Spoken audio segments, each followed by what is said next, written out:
मजाक मत बनाइए झारखंड को, प्रयोगशाला मत बनाइए झारखंड को। जबकि झारखंड के एक भी विश्वविद्यालय नहीं है जिसको कि A+ या A++ की ग्रेडिंग है। अरे के खंडवाल जी, आप कभी आइए, छात्रों से बात करिए, कभी एक जमीनी हकीकत को समझिए। क्या कुछ मुद्दों के साथ आप लोग अभी पुतला जलाएं?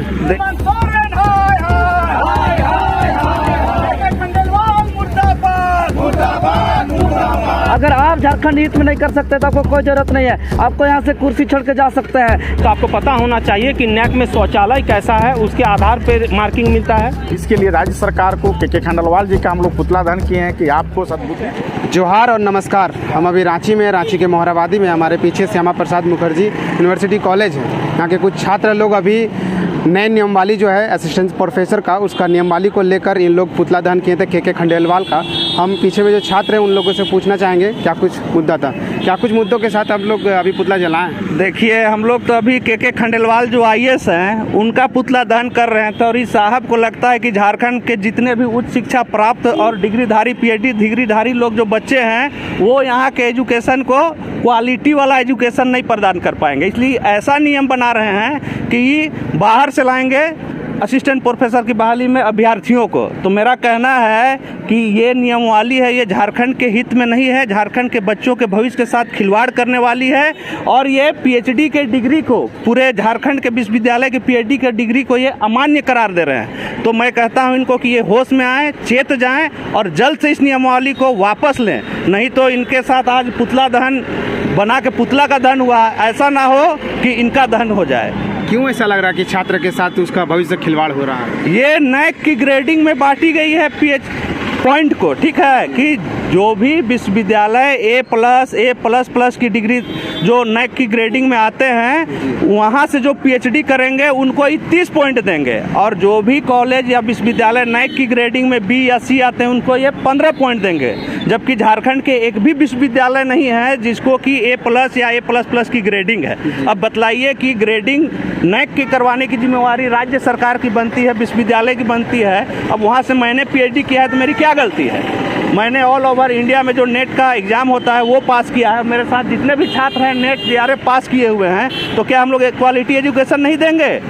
हम लोग PhD का मापदंड पूरे ऑल ओवर इंडिया में एक होता है जो UGC तय करती है। उन्होंने तय कर दिया है कि 2009 के रेगुलेशन में 11 पॉइंट है। इस 11 पॉइंट को जो भी बच्चे फॉलो करते हुए रिसर्च करते हैं उनको PhD की डिग्री दी जाएगी और वो पूरे भारतवर्ष में मान्य होगी। लेकिन ये साहब कह रहे हैं कि यहाँ जो डिग्री बढ़ता है इसको हम मान्य नहीं देंगे क्योंकि आपके विश्वविद्यालय का नैक का ग्रेडिंग A++ नहीं है। अब बतलाइए कि झारखंड के जो बच्चे, गरीब बच्चे, गाँव घर से देहात से आकर रिसर्च में योगदान दिए, अपना उच्च शिक्षा प्राप्त की और हमारे साथ भी देख रहे हैं कितने बच्चे पढ़ाई कर रहे हैं, तो कल ये लोग यहाँ से रिसर्च नहीं करना चाहेंगे क्योंकि ये यहाँ से पढ़ेंगे और यहाँ इनको नौकरी नहीं मिलेगी, बाहर से नौकरी मिलेंगी। तो क्या उच्च शिक्षा बंद कर देनी चाहिए? फिर यहाँ PhD की डिग्री बंद कर देनी चाहिए, रिसर्च बंद कर देना चाहिए?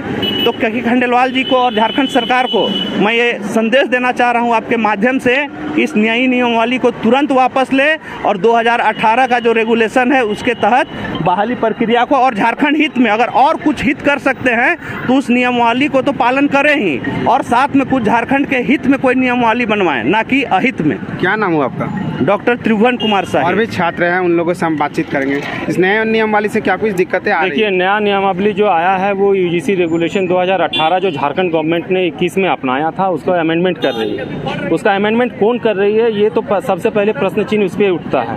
HRD जो कर रही है वो ब्यूरोक्रेट बना रहे हैं विश्वविद्यालय में शिक्षक नियुक्ति का नियमावली, ये तो पहले ही गलत है।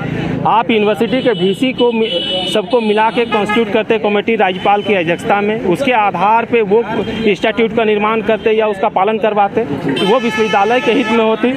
आप क्या कर रहे हैं कि नैक के ग्रेडिंग और NIRF के रैंकिंग के आधार पे विश्वविद्यालयों के PhD और टीचिंग को रैंकिंग कर रहे हैं। आपको पता है, पहले आप एक ब्यूरोक्रेट हैं तो आपको पता होना चाहिए कि नैक में शौचालय कैसा है, उसके आधार पर मार्किंग मिलता है, ठीक है। जो फैसिलिटीज़ है, शेड है कि नहीं है, पानी का व्यवस्था है कि नहीं है, उसका आपका PhD डिग्री से क्या लेना देना है। ठीक है। पीएचडी डिग्री जो यूजीसी रेगुलेशन के आधार पर गाइडेड होती है 2009 या 16, उसका शौचालय के साथ ये कंपेयर कर दिए कि आपका विश्वविद्यालय में शौचालय कैसा है, पानी का व्यवस्था कैसा है, उसके आधार पर पीएचडी डिग्री का मान्यता होगा।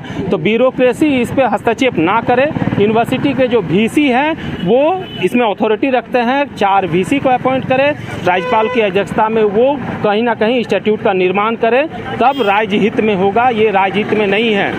एक भी कैंडिडेट, क्योंकि इस नियमावली के तहत कम से कम जो है 18 नंबर और मैक्सिमम 20 नंबर का डिफरेंस हमेशा रहेगा। जो झारखंड का टॉप स्टूडेंट है और जो एनआईआरएफ का टॉप स्टूडेंट है, और 10 नंबर का इंटरव्यू, तो पहले दिमाग में होना चाहिए कि जब हम 10 नंबर का इंटरव्यू और 18 नंबर का डिफरेंस रखेंगे तो वो कोई कंपटीशन नहीं है। आप फॉर्म में लिखिए कि झारखंड का एक भी अभ्यर्थी अप्लाई ना करें, ठीक, क्योंकि आप फॉर्म अगर भरवा रहे हैं तो केवल उससे पैसा कलेक्शन कर रहे हैं, अन्यथा और कुछ नहीं। ठीक है, ये भ्रमित किया जा रहा है। इसीलिए आईएएस को स्टैट्यूट बनाने का अधिकार सरकार को इमीडिएट आपस लेना चाहिए कि जो एचआरडी नहीं, विश्वविद्यालय के जो वीसी हैं वो बनाएं स्टैट्यूट को और इम्प्लीमेंट करवाएं, तभी वो यूजीसी के नियम के आधार पे कर सकेंगे। जी। क्या नाम हुआ आपका? डॉक्टर उत्पल कुमार चक्रवर्ती। जी। हमारे साथ देवेंद्र जी है। देवेंद्र जी से जाने, अगर पुतला जलाएं, अगर इस चीज़ का सुधार नहीं होता, इनका नियमावली अगर नहीं चेंज होता, तो क्या कुछ करेंगे आप लोग का? रणनीति क्या होगा आगे का? जी, आपके चैनल के माध्यम से सबसे पहले बता देना चाह रहे हैं कि रांची विश्वविद्यालय और डॉक्टर श्यामा प्रसाद विश्वविद्यालय के चौराहे पर हम लोग के खंडवाल जी का पुतला दहन किए। पुतला दहन हम लोग इसलिए किए कि उन्होंने उच्च शिक्षा तकनीकी विभाग का जो असिस्टेंट प्रोफेसर में नियुक्ति के लिए नियमावली थोपी है, जो झारखंड के बिल्कुल अहित है, झारखंड के छात्रों के बिना विरोध में है।